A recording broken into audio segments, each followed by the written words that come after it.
जी हाँ, नमस्कार दोस्त। हम किशन, आप देख रहे हैं किशन भोजपुरी न्यूज़।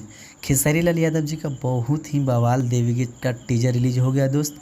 अभी तक उस टीजर को नहीं देखे हैं तो जाइए शिवाय फिल्म ऑफिशियल चैनल पर जाकर देखिए और ज़्यादा से ज़्यादा शेयर कीजिए, क्योंकि बहुत ही प्यारा देवी गीत है दोस्त खेसारी लाल यादव का, निमिया के छैया।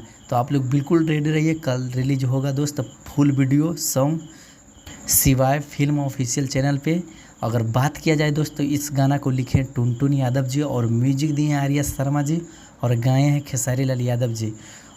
यही टुनटुन यादव जी ने लिखे थे दोस्त चुनरिया ले ले अइहा। जी हाँ, बहुत ही बवाल हुआ था दोस्त। तो इस गाना भी ने उसी तरह आप लोग बवाल मचा दीजिए।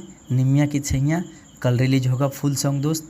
अगर मेरा अपडेट अच्छा लगे तो मेरा चैनल को सब्सक्राइब कीजिए। अब मेरा चैनल पे पहली बार है तो मेरा चैनल को सब्सक्राइब कर लीजिए, क्योंकि खेसारी लाल यादव जी का हर न्यू अपडेट मिलते रहता है दोस्त। धन्यवाद, मिलते हैं अगले वीडियो में। और अगर खेसारी लाल यादव जी का सच्चे फैन है तो मेरा चैनल को ज़रूर सब्सक्राइब कर लीजिए, क्योंकि हर अपडेट खेसारी लाल यादव जी का मिलते रहते हैं। धन्यवाद, मिलते हैं अगले वीडियो में। Thank you so much, love you.